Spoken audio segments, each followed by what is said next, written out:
wabarakatuh. Salam, Om Swastiastu, Namo Buddhaya, salam kebajikan. Nah, kali ini kita akan memulai podcast kedua kita mengenai dunia pendidikan. Kali ini saya tidak sendiri, saya ditemani dengan wanita-wanita inspiratif yang ada di depan saya. Sebelumnya mungkin kenalin, nama aku Indriani sebagai moderator pada sesi podcast kali ini. Nah, kali ini kita akan membincang mengenai dunia pendidikan, Ibu. Sebelum itu, kita boleh dong perkenalan dulu ya? Iya. Oke, biar pemirsa di rumah bisa tahu nama-nama Ibu sekalian. Mungkin dari Ibu yang paling ujung boleh perkenalkan dirinya, Bu? Hai, kenalkan nama saya Rizky Pratiwi, atau biasa dipanggil Kiki. Oke, Kiki, lanjut Ibu sebelahnya. Halo teman-teman semuanya, perkenalkan saya Afifah Hana Fitria, biasanya dipanggil Ibu Hana. Ibu Hana. Oke, lanjut sebelahnya. Oke, hai semuanya, perkenalkan nama saya Astri Andriani, biasa dipanggil Ibu Astri boleh. Ibu Astri. Iya, lanjut Ibu sebelahnya. Oke, halo teman-teman semuanya, perkenalkan nama saya Baida, bisa dipanggil Ibu Bay atau Ibu Bay. Oke, Ibu Bay. Oke, Ibu yang terakhir, siapa nih namanya Ibu? Terima kasih, halo semuanya. Perkenalkan saya Andini Fatarani Ulfa, biasa dipanggil Andin atau Andin. Oke, ada Bu Kiki, Ibu Hana, Ibu Astri, Ibu Baida, sama Ibu Andini atau Bu Andi. Nah, kalau boleh tahu kesibukan ibu-ibu ini apa ya? Sama gak sih, kita tuh sama-sama calon guru. Oh, calon guru. Iya, lagi kuliah. Oh, kuliah. Berarti PPG ya, Bu ya? Calon Iya. guru.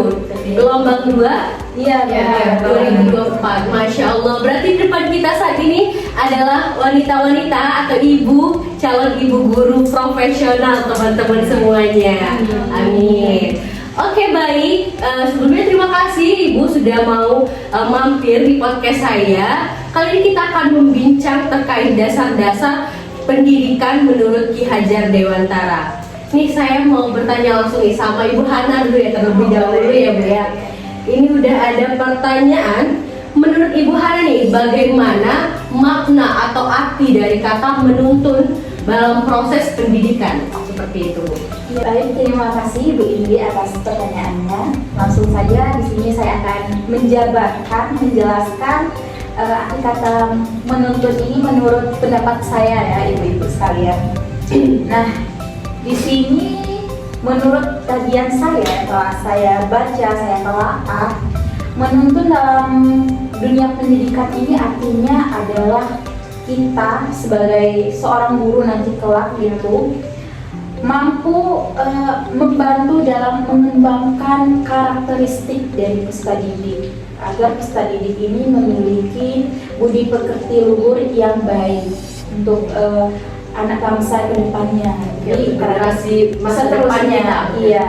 Jadi karakteristiknya, perilakunya itu dapat mencerminkan Pancasila, mencerminkan bahwa dia memang seorang anak yang baik, yang memiliki karakter yang baik dan menunjukkan bahwa dia itu memiliki potensi yang bagus seperti itu. Nah, di sini itu menariknya saya pernah membaca ya dari buku tentang pendapat dari tokoh Ki Hajar Dewantara, di mana di sini menarik sekali. Beliau ini mengibaratkan kita sebagai seorang pendidik atau guru ini itu adalah seorang petani atau pekebun, Bapak Ibu. Nah, dan peserta didik ini ibaratkan sebuah biji yang akan ditanam nantinya. Nah, di mana di sini kita ibaratkan saja seperti biji jagung atau biji semangka ya, Bapak Ibu sekalian. Nah, ibaratkan biji jagung, walaupun tidak memiliki kualitas yang baik, biji jagung ini jika ditanam di daerah tanah yang subur, yang cahaya mataharinya tercukupi, yang aliran airnya itu bagus, maka dia itu akan tumbuh dengan baik meskipun kualitas dari bijinya itu kurang baik. Nah, mengapa demikian? Itu semua karena ada perawatannya, perawatan dan perhatiannya yang bagus dari petani ini tadi. Nah, sebaliknya jika biji jagung ini walaupun kualitasnya bagus, kualitas atas, tetapi jika ditanam di daerah yang gersang, tanahnya tidak subur, cahaya mataharinya juga tidak dapat, begitupun perairannya, nah itu tentu saja pertumbuhannya itu tidak optimal. Nah, ibaratkan seperti itu. Kemudian Benar sekali ya Bu, kayaknya memang jadi ibaratkan tadi nih Ngejar Dewantara kan mengibaratkan guru ini sebagai petani. Berarti kita harus memberikan dampak agar nanti murid-murid kita dapat tumbuh dan berkembang seperti itu ya Bu ya. Nah, di sini itu kan kita tahu sekarang tahun 2024 ya Bu ya. Masa apa?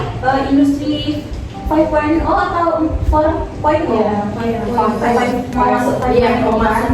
Nah, di sini tuh arus perkembangan teknologinya ini sangat pesat gitu ya. Nah, kita sebagai seorang guru ini tentunya banyak sumber belajar inovasi dari negara lain itu, negara maju-maju yang masuk ke Indonesia.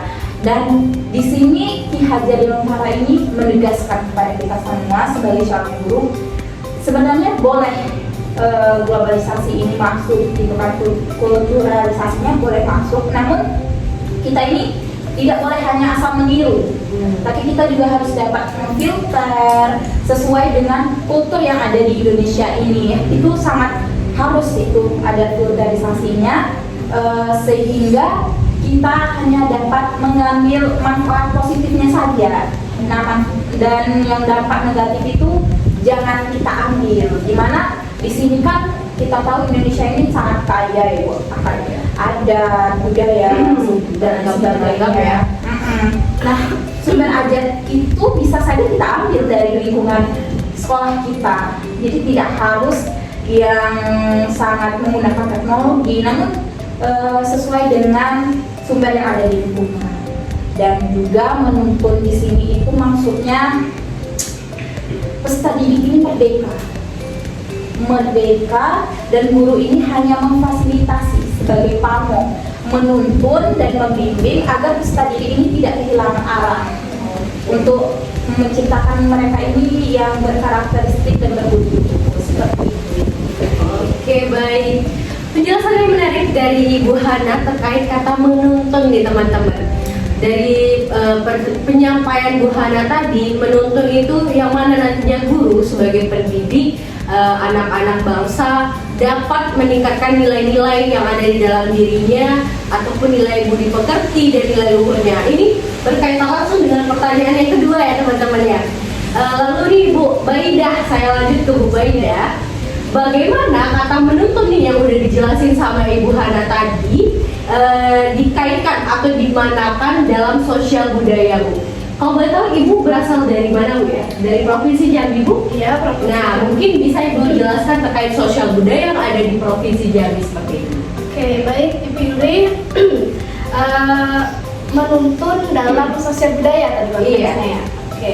Sesuai penjelasan dari Ibu Hana tadi, di mana kita seorang guru sangat perlu menuntun siswa karena siswa itu tumbuh dan berkembang dari lingkungan sekitarnya, gitu kan. Mungkin dari awalnya mereka dari kurang baik, dan lingkungan kurang baik, kita tuntunlah mereka dengan berbagai ilmu pengetahuan yang kita tahu dan kita bimbing dia, gitu kan.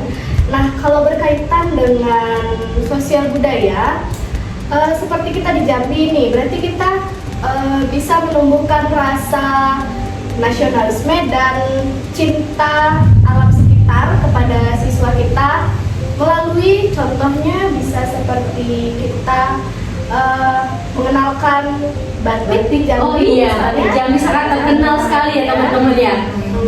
Selanjutnya biasa kita tahu nih saat libur sekolah atau ada kegiatan di luar sekolah, guru-guru bisa mengajak siswa ke museum untuk mengenalkan Sejarah dari Provinsi Jambi. Dan kita tahu juga di Jambi kita ada candi ya. Iya, Candi Muara Jambi. Jadi itu sangat perlu kita kenalkan kepada siswa kita. Jadi siswa kita itu mengenal daerahnya dan intinya nilai-nilai luhur dari turun-temurun ya tradisi di provinsi Jambi. Berarti seperti itu. Kalau nanti udah jadi guru nih, kita kan calon guru nih. Iya. Berarti kalau udah jadi guru someday di Jambi, kalau mengenalkan tentang nilai-nilai luhur itu berarti dari sekolah itu kita bisa dong ngajarin anak-anak ngebatik, apa memang ada pembelajarannya gimana? Ya mungkin nanti kita, apalagi kita ada kurikulum merdeka sekarang. T5 ya? Iya. Oh, bisa ya anak ngebatik di Iya. iya. Terus ada nanti kita keluar ya teman-teman saya Berarti sambil saling mengenalkan anak-anak juga tentang nilai luhur budaya sendiri ada khususnya. Itu sih Bindi menurut saya. Oke, terima kasih atas penjelasan Bu Baidah mengenai nilai-nilai luhur yang ada di Provinsi Jambi ataupun budaya yang ada di Provinsi Jambi. Sangat beragam sekali ya, mulai dari batik Jambi, ada candi muara Jambi. Mungkin ini pertanyaan selanjutnya akan saya tanyakan nih kepada Bu Andin. Menurut Bu Andin nih, dari budaya-budaya yang udah disampaikan oleh Bu Baidah tadi, bagaimana kaitannya dengan proses pendidikan Bu dalam konteks budaya? Ini fair juga ya buat saya sebagai informasi, kan saya ini dari Tenggara Timur, bukan asli dari Jambi. Jadi kalau berkaitan dengan pendidikan, yang insya Allah nanti besok-besok saya ini bakal jadi guru di Jambi. Jadi tentu saya sebelumnya saya harus benar-benar paham dulu nih seperti yang tadi ya, batik Jambi, candi yang ada di Jambi. Jadi saya belajar ya candi muara Jambi. Saya harus paham nih gimana sih bentuknya, asal usulnya, terus batik Jambi itu pembuatannya mungkin saya bisa cari tahu. Jadi ketika saya berada di depan anak-anak, saya bisa menjelaskan nih, bukan hanya saya yang belajar dari memang sih kita akan belajar dari anak-anak juga. Cuma kan nggak mungkin anak-anak lebih paham daripada saya. Jadi kemudian nanti ketika saya menjadi guru yang insya Allah bisa lah kita nanti seperti tadi dijelaskan juga oleh Bu Baidah, kita sering-sering membuat ada kunjungan ke museum, kemudian ada pembuatan batik di sekolah seperti itu. Saja sih untuk anak-anak sekolah dasar sedikit banyak pasti berkaitan dengan itu. Oke, baik. Penjelasan yang menarik dari Ibu Andini. Selanjutnya mungkin kita sama-sama tahu bahwasanya ada mengenai kata kodrat alam dan kodrat zaman. Ibu pernah mendengar ya? Iya. Berdasarkan dari ini Ki Hajar Dewantara, penjelasan dari Ki Hajar Dewantara. Mungkin ini pertanyaan untuk Bu Asri barangkali. Bagaimana nih Bu? Mengapa pendidikan itu perlu pertimbangan adanya kodrat alam maupun kodrat zaman? Oke, baiklah, ibu semuanya. Perlu kita ketahui ya, kenapa pendidikan itu harus sesuai dengan kodrat alam dan kodrat zaman. Karena kita ketahui bahwasanya pendidikan itu kan harus selalu disesuaikan dengan kodrat alam dan kodrat zamannya, sebagaimana sudah dijelaskan oleh Ibu Hana tadi. Kita sebagai petani harus bisa memberikan lingkungan yang baik untuk tumbuh kembang dari peserta didik itu, diibaratkan tadi seperti itu ya, peserta didiknya sebagai benih. Nah sekarang terkait dengan kodrat alam dan kodrat zaman, kalau untuk kodrat alam itu akan bisa mempengaruhi perkembangan potensi individual dari peserta didik itu. Contohnya itu seperti sikap-sikap peserta didik yang menunjukkan sikap tanggung jawab, kemudian disiplin, kejujuran, dan lain sebagainya yang ada dalam diri mereka. Sedangkan kalau untuk kodrat zaman itu dari waktu ke waktu selalu mengalami perubahan.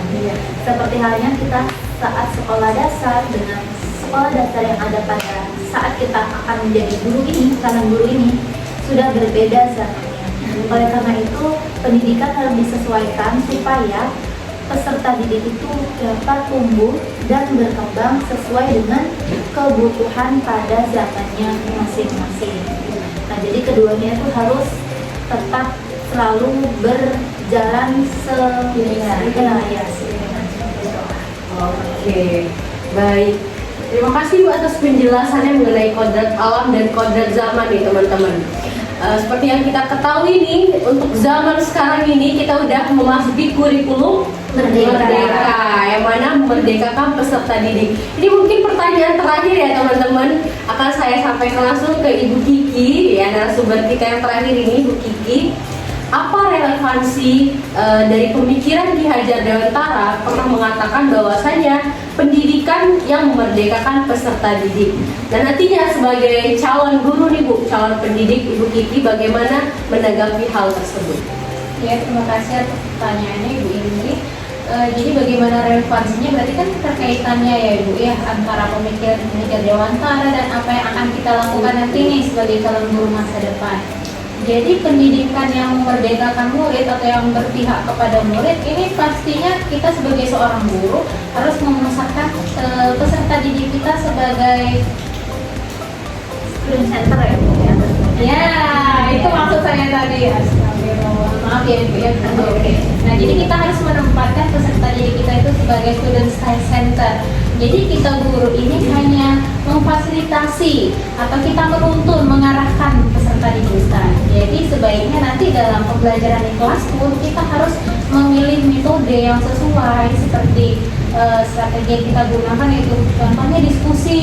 Nah, jadi dalam kelompok kerja diskusi nanti peserta didik dapat mengemukakan pendapatnya begitu Bu. Terus mereka dapat mengajukan pertanyaan. Nah, jadi kan peserta didik kita tidak merasa terbelenggu. Jadi tidak hanya guru yang aktif di dalam kelas, jadi siswa juga dapat aktif. Nah, jadi dengan seperti itu kan terlihat bahwa pendidikan kita itu harus menekankan kepada peserta didik kita nanti. Nah, selain itu kita juga perlu memperhatikan fase perkembangan peserta didik ya Bu. Jadi kita tidak bisa menyamaratakan untuk kesiapan belajar siswa. Jadi kita juga perlu memperhatikan latar belakang, kesiapan belajar, gaya belajarnya seperti apa. Jadi itu juga harus kita perhatikan dalam kita mempersiapkan nanti bagaimana kelas yang akan kita inginkan pada saat kita mengajar tadi. Jadi Bu ya, selain itu guru ini harus mempersiapkan pembelajaran yang berdiferensiasi. Nah, itu juga sudah familiar ya dengan kata-kata ini, pembelajaran berdiferensiasi ini, di mana guru itu harus mampu mengakomodir kebutuhan para peserta didiknya. Jadi peserta didik dapat merdeka dalam proses belajar. Nah, selain itu juga kita sebagai seorang guru nih ke depannya harus dapat membuat suasana kelas yang nyaman dan aman tentunya bagi peserta didik kita. Bisa kita nanti mengintegrasikannya dengan teknologi.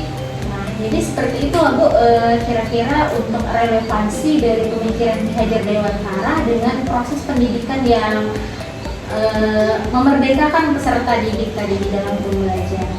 Oke, terima kasih Bu Kiki atas penjelasannya mengenai pendidikan yang memerdekakan peserta didik seperti itu. Kali ini topik kita sangat ini ya, berisi banget gitu, mendapatkan ilmu yang lebih banget terkait dasar-dasar pendidikan menurut Ki Hajar Dewantara. Mungkin sedikit kesimpulan untuk podcast kita kali ini. Dari awal tadi makna dari kata menuntun, diharapkan guru nantinya bukan hanya menuntut tapi menuntun atau menjadi pamong bagi peserta didiknya, menjadikan peserta didik menjadi individu yang lebih berbudi pekerti dan baik serta bertanggung jawab dalam tugas-tugasnya, sehingga nantinya pembelajaran bisa dikaitkan dengan konteks budaya seperti itu yang ada di daerah masing-masing. Selanjutnya juga mengenai kodrat alam dan kodrat zaman sesuai dengan kebutuhan zaman. Kita tidak bisa mengkaitkan zaman dulu dengan zaman sekarang seperti itu. Semakin berkembangnya zaman, ilmu pengetahuan pun semakin berkembang dan teknologi pun semakin berkembang. Dan terakhir, pendidikan yang memerdekakan murid seperti yang sudah kita terapkan saat ini, kurikulum merdeka, yang mana pendidikan dituntut untuk student center seperti itu ya, siswa lebih aktif untuk belajar, bukan guru lagi yang menjadi senternya seperti itu. Terakhir pantun dari saya ibu-ibu untuk ibu-ibu yang cantik hari ini. Jika perahu sudah melaju, cakep. Mari kita banyak berdoa. Cakep. Jika ingin negeri maju, pendidikan harus utama. Oke. Sekian podcast kita kali ini. Terima kasih Ibu sudah mampir di podcast saya. Kalau ada waktu atau kesempatan boleh main lagi ke podcast kita. Dan saya akhiri. Wassalamualaikum warahmatullahi wabarakatuh. See you teman-teman semuanya.